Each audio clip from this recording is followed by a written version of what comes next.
Welcome to Adventures of an Entrepreneur with Bruce Bright Jr. Join the journey to become a successful entrepreneur with someone who's learning from experts and diving deep into the decision-making within his own business.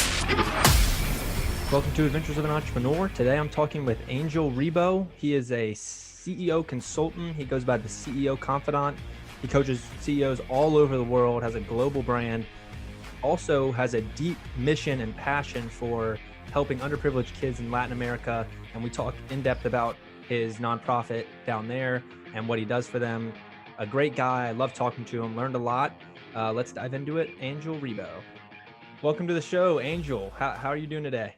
Very well, thank you. Thank you for having me, Bruce. And thank you everybody listening to us today. Oh, well, yeah. Thanks for taking time out of your schedule. I know you're a pretty busy guy. Yes, I am, but everybody is. So you're a coach of CEOs, you advise CEOs, but you haven't always been successful in where you are today. Why don't you tell us a little bit about your origin story, about how it all started for you? Yes, well, I mean, it's very early on. While I was in college, back in Spain, I'm originally from, near Barcelona. Since I was in college, I was always like working, and always, as I was able to speak English and Spanish, I always, was on some kind of international, environment, international arena. I was the president of an international organization, while in college.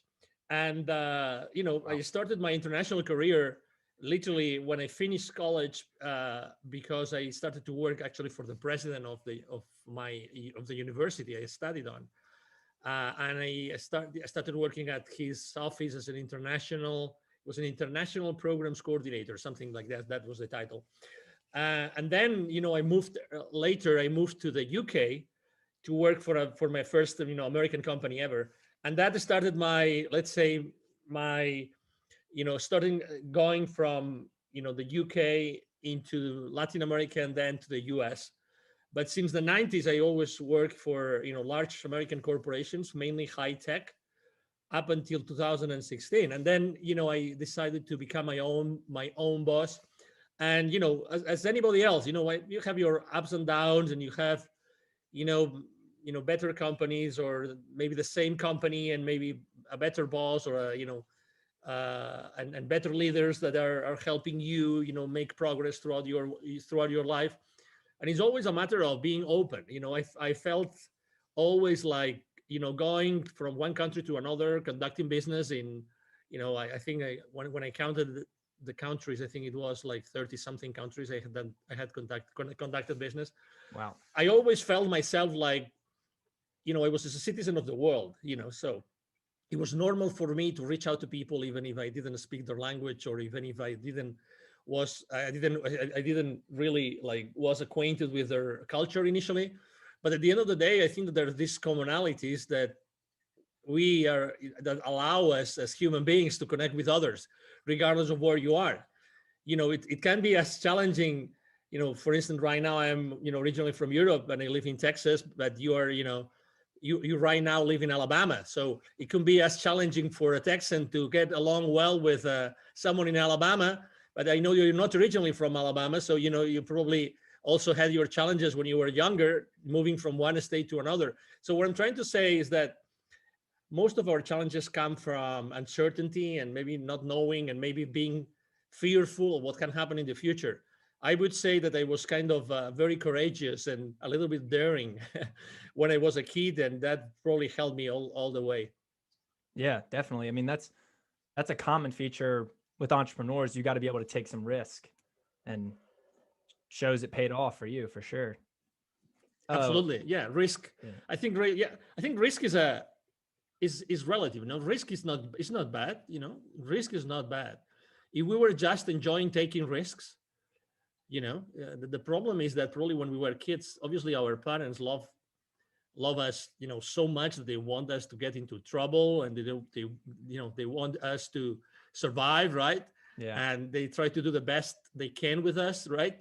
But also, I think that the risk has very positive things behind it. The concept of risk.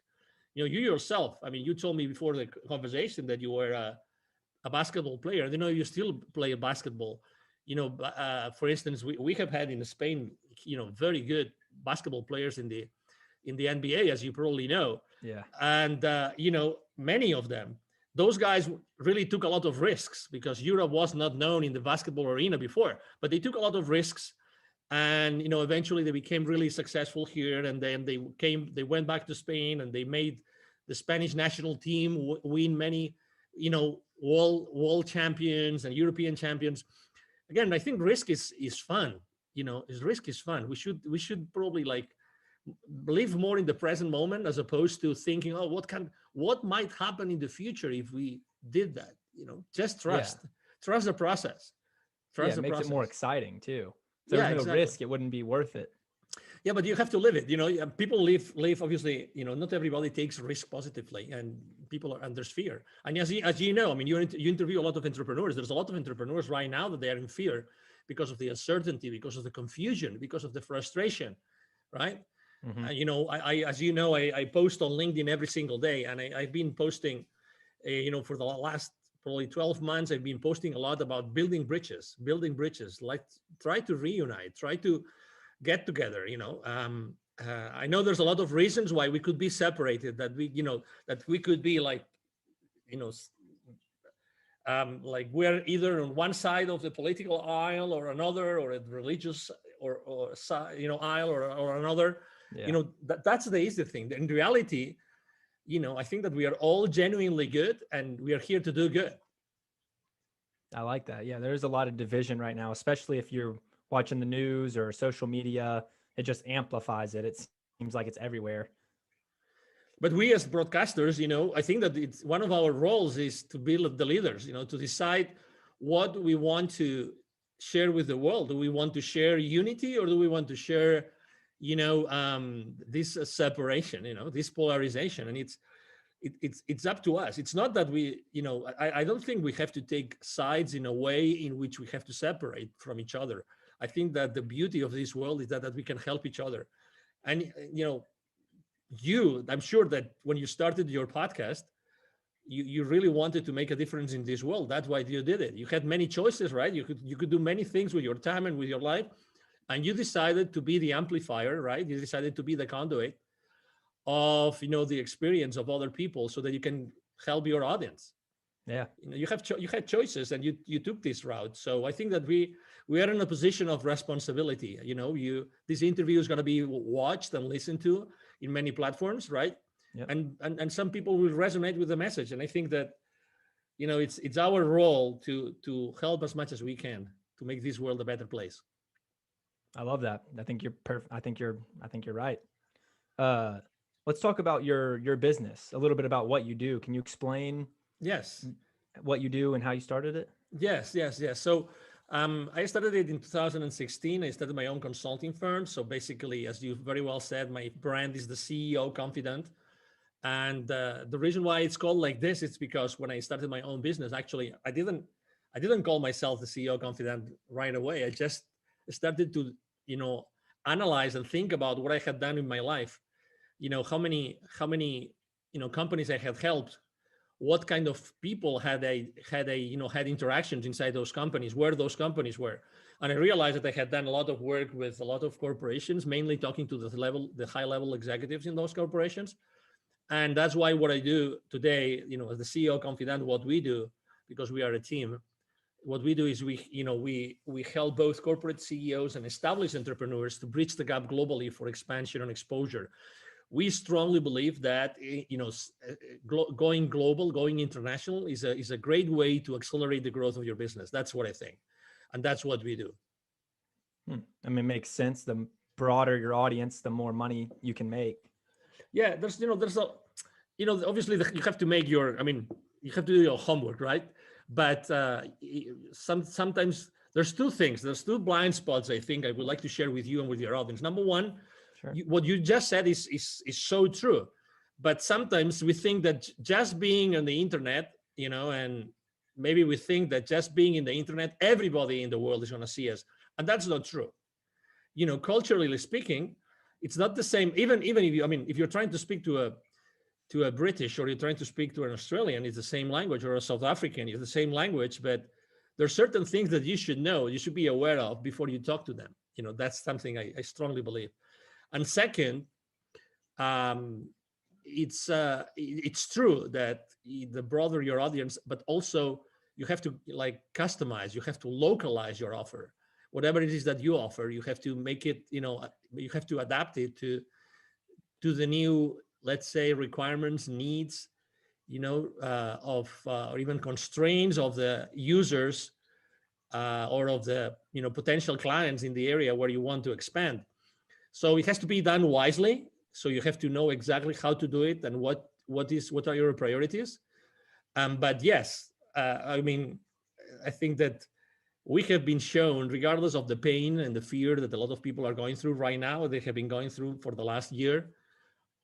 We have been shown that, we live in a global community, and something can in a relative short period of time, something can be global. Yeah. and can actually spread to the 7.5 billion people in the world, right? Like this, with the snap of been shown this year. Exactly, with the snap of a finger. So that means that we live in a global environment, and we can definitely help each other. And there's many opportunities out there. We just have to focus on achieving, certain results, and just make sure that you do the right things. Yeah. So what you're saying is you want to have a broad audience, but within those smaller audiences, you have to personalize it for that region and that culture is what you mean. Is that what you're saying? Yeah. So it's like, again, when we start our business, we want to make sure that we have some audience, right? We have some potential clients out there, but sometimes we're trying to go so broad that we forget the most important thing. You don't want to have any kind of client. You don't want to serve any kind of people, right? You want to serve everybody. You want to serve every, potential male or female out there that could benefit from what you do, right? So I think that the more you specify and the more you talk to a specific audience that you feel comfortable serving, the better job you do. So imagine that you want to expand your business. Imagine that you're proficient in Spanish, or you have someone on your team that can help you localize your practice, whatever that is, your services. So if you want to go out there, I think that you will want to be speaking to that audience the way that you want them to listen to you. Okay, it's not just going broad and talk to everybody. Let's say you want to go, to Colombia, right, in South America. So you want to speak specifically to the people in Colombia that you want to serve. You don't want to serve everybody. You want to serve certain people that have certain requirements or certain needs or certain wants, right? So you have to be very specific. That's why I think that, yes, it's good to go global, but you have to be specific. You have to talk. And sometimes, again, we are fearful of being very specific and niche down a lot because we think that we might lose clients, but it's the other way around. The more specific we are, the more we are able to talk to what people really want. I think the better it's going to go in an international, let's say, expansion, strategy or initiative that we might want to engage with. That makes sense. Mm-hmm. Yeah. So you speak Spanish and English? Yes. So do you specialize in mostly Spanish and English countries? How do you deal with a country that doesn't speak one of those? Yes. So I speak French as well. I speak Portuguese. Okay. And I also speak Catalan, is a language that we speak in the northeast of Spain. So when I'm going somewhere else, I have business partners that help me. Okay. With French, English, the reality is that you can reach out to, and Spanish, you can reach out to literally, probably over 1 billion, far more than 1 billion people in the planet, right? So, and when I go to, for instance, to a specific place in Asia where I don't speak the language, I typically rely on local partners that can help me, do that, can help me localize my services, speak to the people in their own language, have the introductions that they need made for me, these kind of things. Again, it's this, as anything else. It's like when you're practicing your throw, right? You're a basketball player. It's the same thing. How many times have you tried a certain type of throw? How many? thousands. let's say exactly. Let's say a specific throw that you really like and you're really successful on, okay? Because you're very proud of it. You know, you said thousands, right? So it's the same with a business. I've done this thousands of times for so many people that for me doing that, I mean, I'm not perfect. Obviously, I have my own flaws and I still make mistakes. But in reality, when you do something so many times, you eventually do something right. Yeah. And that's what I offer, right? That's the value I offer to my business partners today. I get that. And so when you were working for these companies and you were helping them, when did it click when you were like, I think I can make money for myself and make a little bit better living for myself? What changed? Because I'm sure you were making good money helping these companies. Yes, exactly. Yeah, absolutely. I think that, everybody finds themselves, uh, everybody finds a point in time, a moment in your life in which you think that you have to do something else, right? um, I think that it's very important for all of us, young or old, whatever, it doesn't matter where we are, to be open and to be listening, to be listening to what's going on in your world, in your friend, with your friends, with your family, with your relatives. I think that you have to be open to listen. And sometimes you have to make decisions like, I want to spend more time with my family. I want to spend more time with things that are really going to change the world.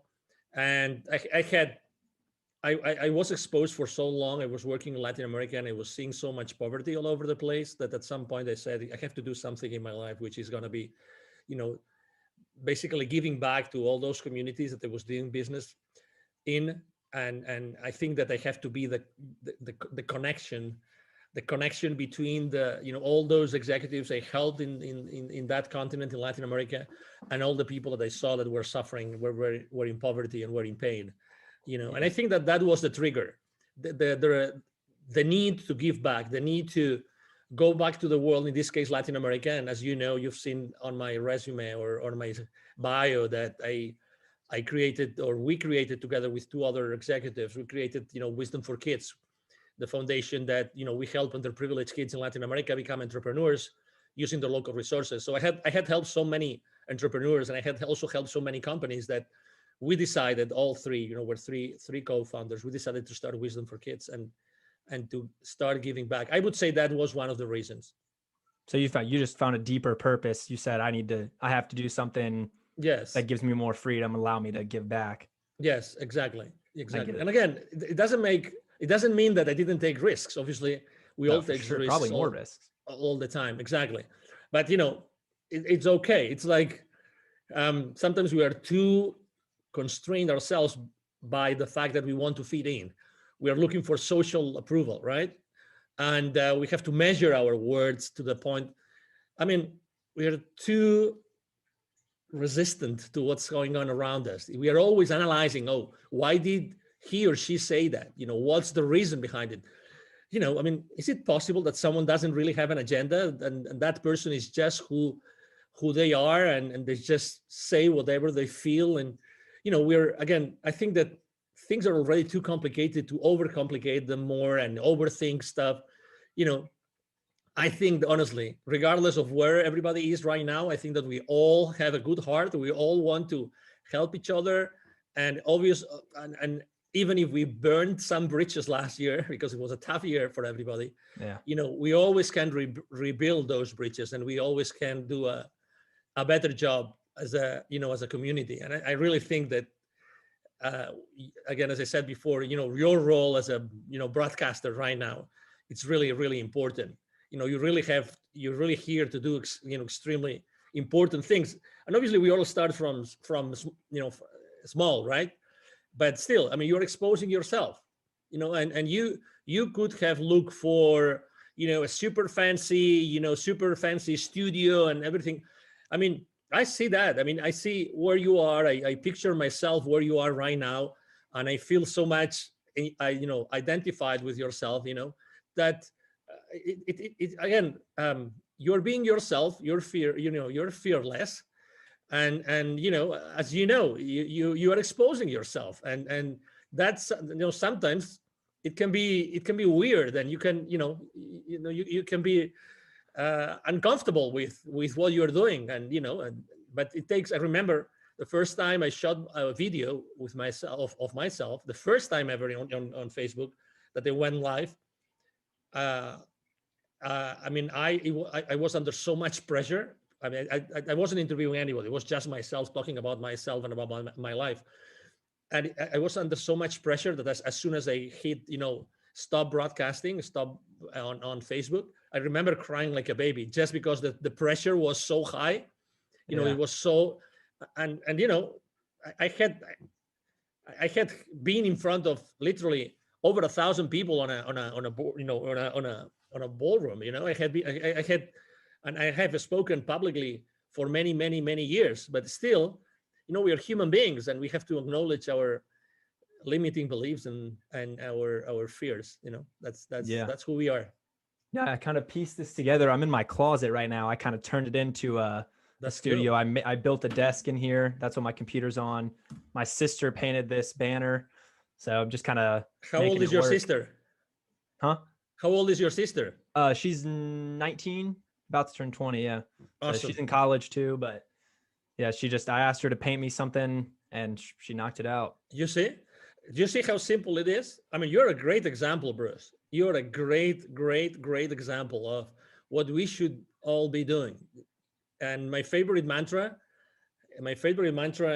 when I speak with and work with, both corporate executives and with entrepreneurs is take imperfect action now. Take imperfect action now. I like that. So, yeah. So, I mean, I love it that you involved your sister. I love it that you're doing it in the closet. So, you have your own space, like your private space, right? And you also have, there's a jersey on the wall. So it means that you like sports, right? Yeah. And people that know more about NFL than myself, they will identify, or football, will identify that jersey better.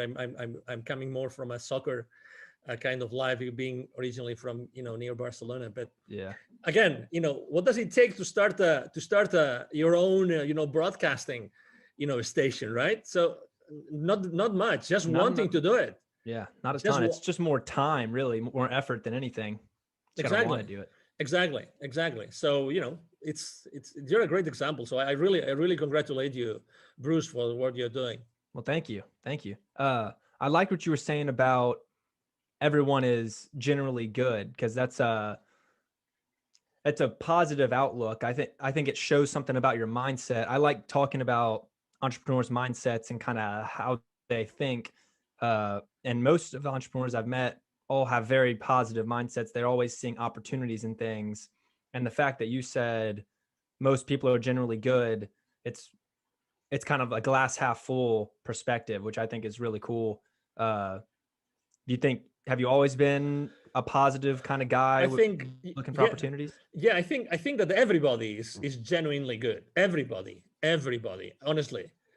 But we, again, sometimes we get into that space in which we want to defend ourselves. We want to, try to justify ourselves, which we really don't need to, because when we do that, we're trying to fit in. We're trying to be socially acceptable for someone or some group, whatever that is. Again, I'm as you can imagine, I'm extremely respectful.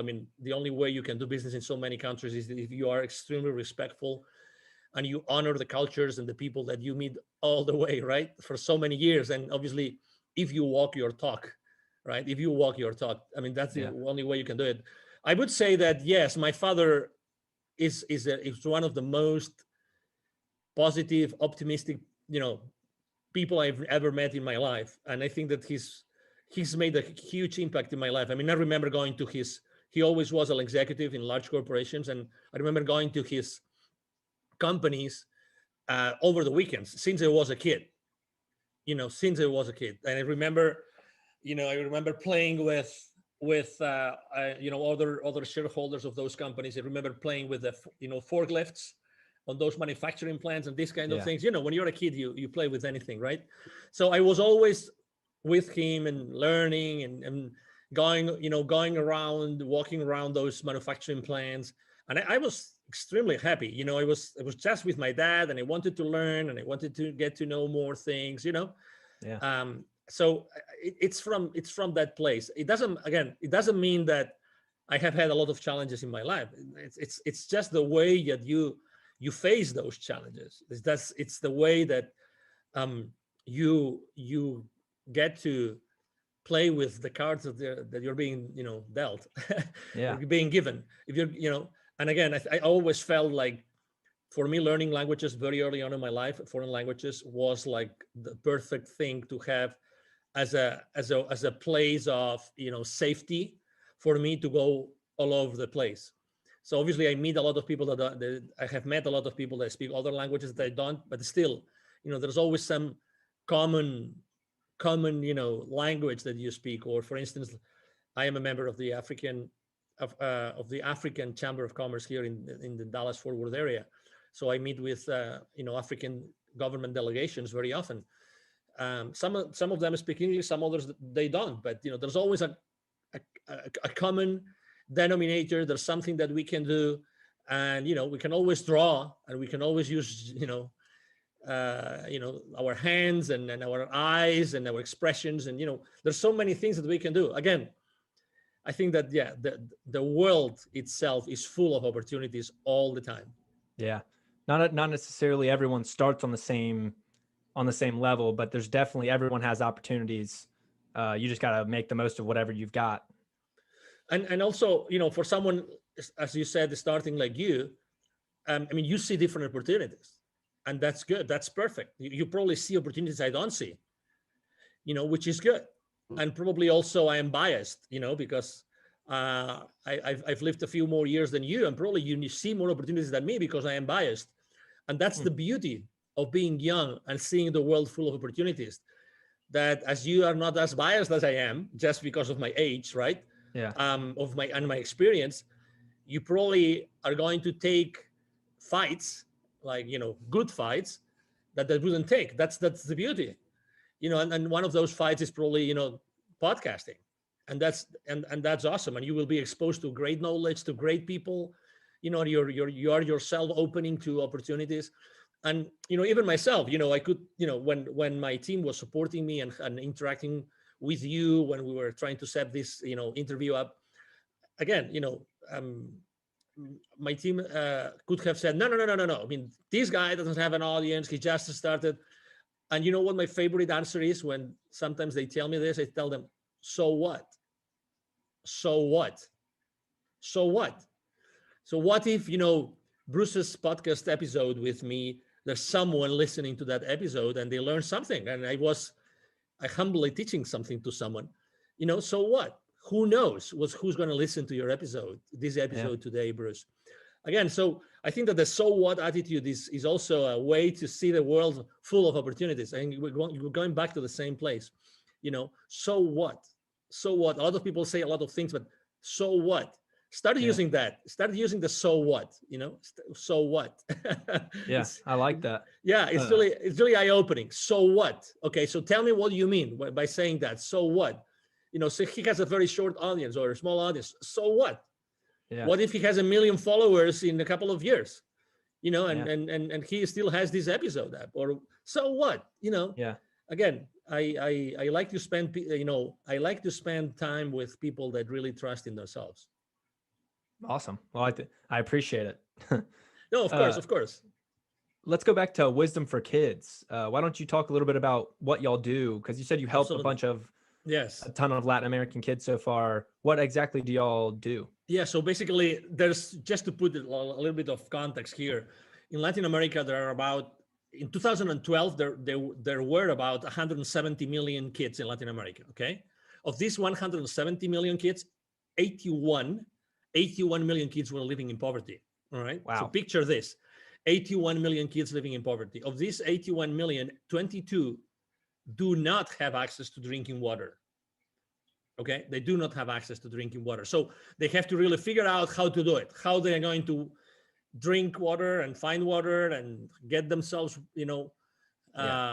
washed, whatever that is. It's challenging. So basically what we do is we identify communities that have, kids in need, and there's different levels of poverty depending on what community is, if it's a urban, suburban, rural, or even indigenous.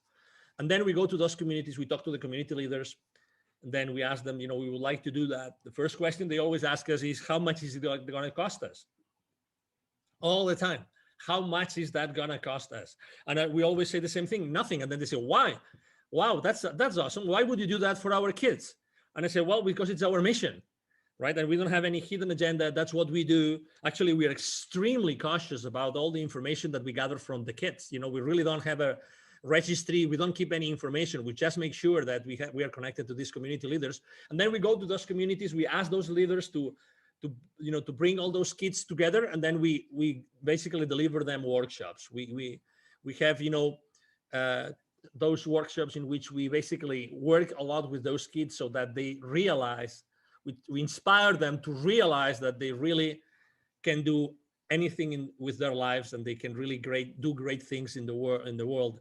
We believe that every human being has an unlimited potential, and the kids, obviously, they have much more potential than us because they still haven't been biased by adults and education and the rest of things that in society that try to kind of cookie cut us. And probably you understand what I mean. I get so it. it's beautiful to go there, and we really focus on the mindset, really, because we believe, number one, we know they're poor kids, and sometimes or very often their families are not properly structured. Okay, so maybe they don't have parents, or they only have one parent, or maybe they have tutors, or they have relatives taking care of them. So we work a lot on self-esteem, a lot, and we do very uncomfortable and not uncomfortable and unconventional things with them. Like it's not a whiteboard kind of teaching or training workshop. No. It's experiential. Okay, so we dance, we jump, we sing, we play, and we have a lot of interaction. So it's 2 hours, like we are fully onto the experience. We as volunteers of Wisdom for Kids, and we even do we have a meditation, a 20-minute meditation, full of very powerful affirmations.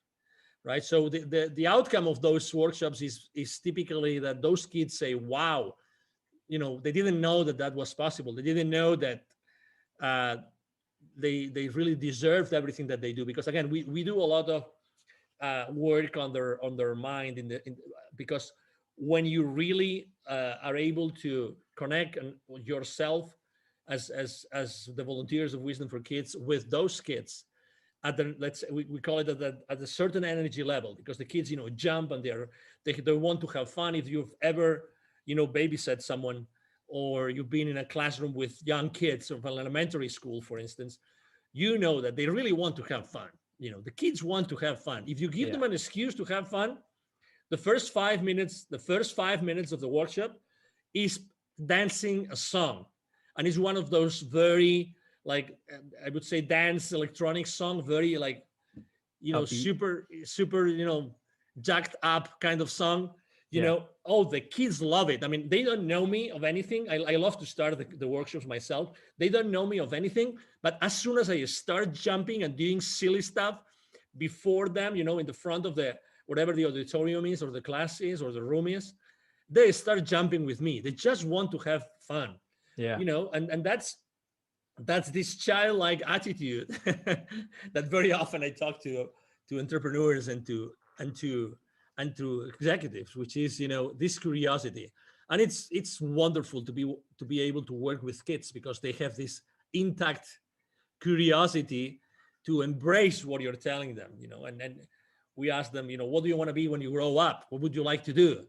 And sometimes they say, I would like to be a police officer. I would like to be part of the army, whatever that is. And we help them understand that whatever they want to be is going to be okay. They don't have to be whatever the society is going to tell them. Be whatever you feel like is going to make you happy. We need to be more happy. We need to be, and we want to teach that to them. And we make sure that they keep on like doing the same things that we do during the workshop, and we give them a booklet literally. And we obviously, all the community leaders know where to find us. And and we know that we really make a difference every time that we go to one of those communities. Wow, that's awesome. I was gonna call it education, but it sounds more like an inspirational kind of It experience is. It rather is. than rather It than is. just education. Exactly. It's been studied. Training is training, and you learn stuff or you remember stuff. It's like let me make a comparison here. It's like I think that our lives are very often like there's milestones in our lives which are related to specific songs, right? So I Mhm. think that there's certain titles or tunes that when you hear them again, immediately you go back in time and you remember certain things that happened when you were listening to that song. Yeah. That happens to me all the time. I mean, I love music, I love dancing, and it happens to me all the time. So that's why I think that those kids, well, I don't think, I'm sure, because obviously we go back to those communities and we talk to the community leaders and to the volunteers. They remember us. They remember us. They see us when we go back to the community and then remember that they had a blast with us, because they will never forget that experience. They never had that experience before. I mean, we spent, Bruce, so that, we spent 2 years and two PhD students working on this workshop. I mean, two PhD students in the educational arena, right? So there was one of our founders is a professor, he's a former professor of actually two different colleges in Mexico, and he taught thousands of teachers. So right now there's thousands of teachers in Latin America that were educated by this gentleman. Yeah. So, and he has like 70 plus textbooks right now being used. So Wow. we really took it seriously. We really wanted to make a powerful workshop that would change the lives of those kids, during and after our delivery of the workshop itself or Yeah. themselves. And where do y'all get these volunteers? Are these Yeah, local they can go volunteers, or to. do you bring them from America? Actually, they can. I mean, we receive requests, all the time. If you go to wisdomforkids.today, wisdomforkids.today, there's a place where you can actually sign up as a volunteer, wisdomforkids.today, and that's where we get our volunteers. Obviously, also the word of mouth. When we go to communities, people want to engage, people want to be with us, and people want to be able to be part of this and follow up with the families afterwards. I mean, that's why I said what I said before. I mean, I think that people are genuinely good and they really want to make a difference. Yeah. Oh, just had a question. I forgot. Well, That's okay. So back to your business, do you have any like future goals that you see yourself 5-10 years down the road? Do you have kind of like a vision? I know a lot of people Yeah, have one of long-term visions. yes. So I consider myself a connector of the unconnected. I think that there's a lot of people that need connection. I think that just last year, just the last 12 months, Bruce, there's been literally millions of people that have lost connection at some point, at some level. Connection with others, connection with institutions, connection with the rest of the world, with the rest of the community. So I consider myself someone who really wants to help people connect, okay, to help people connect. And that's why I said, I was so blessed to be able to work with, so many high level executives throughout my life, that I think that my mission is to connect as many people as possible and make them aware of what's happening at the bottom of the world, at the bottom of this society, which is the underprivileged kids. And Yeah. we have a huge responsibility, I think, as human beings, to make sure that we really take care of the ownership of these kids, the children of the future. I think, the children of today, which is going to be the future of leaders. our world, right? So I think that we have to be there. I think that, so that's my goal. My goal is to be able to help as many thousands or hundreds of thousands of kids in Latin America as much as possible, but also making sure that we connect these people with, these very high level executives with these people that are suffering today, the people that live in poverty. And that's my goal, to keep on being a connector, to keep on being extremely present in the corporate world, but making sure that my message transpires, the message of supporting the ones that need it the most. Okay. And that's what I am. I consider myself, I sometimes,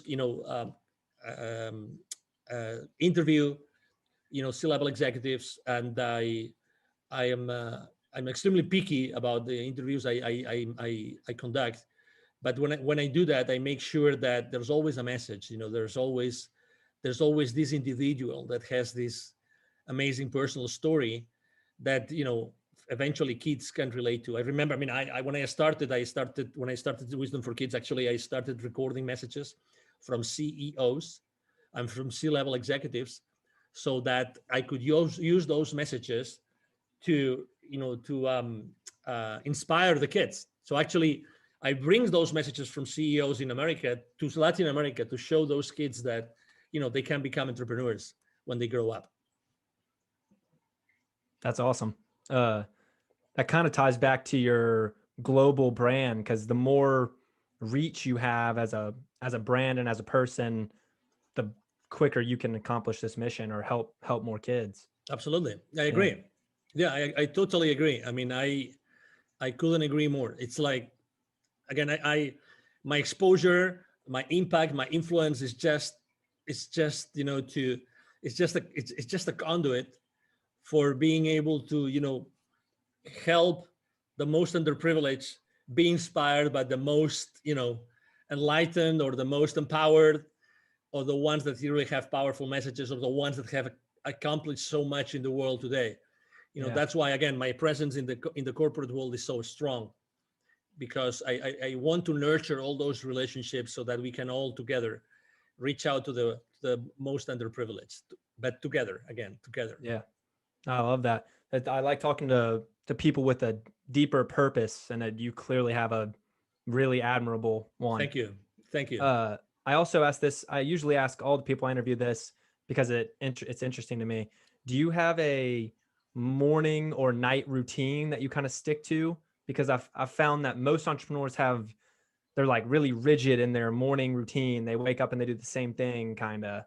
Do you have one of those, or? Well, I have affirmations. I have to say, I used to. So depending on I mean, number one, I really don't want to be hard on myself. Okay, so everything I do is fine, and I am very compassionate with myself, because otherwise, there's so many things going on in my life, and I have kids, and I have to take care of the kids and the family and the business and my clients and my team and everything, right? So that's the first thing I would like to say. So I mean, there's things I do, and I do consistently, and there's other things that I do from time to time. So, for instance, I have my favorite affirmations. I have my favorite YouTube channels that I follow. That I have my favorite videos that I play in the morning.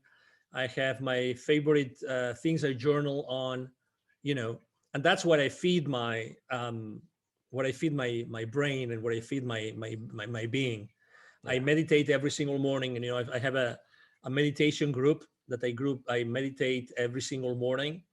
I've been meditating with them for the last 1,100 something days, literally. Wow. Every single morning. We are a group of 9 people from many different places, and we follow a practice which is called the intention experiment, which was intention experiment, which is actually inspired by a book called the same way, in the intention experiment, by Lynn McTaggart.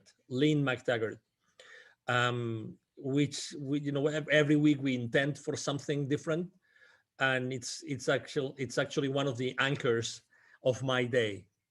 You were asking for this, so yeah. I think that it's really nice to start the day in a place where you are actually giving yourself, for others, and intending for something. We intend for something good every single week, and it's a nice way to start the day.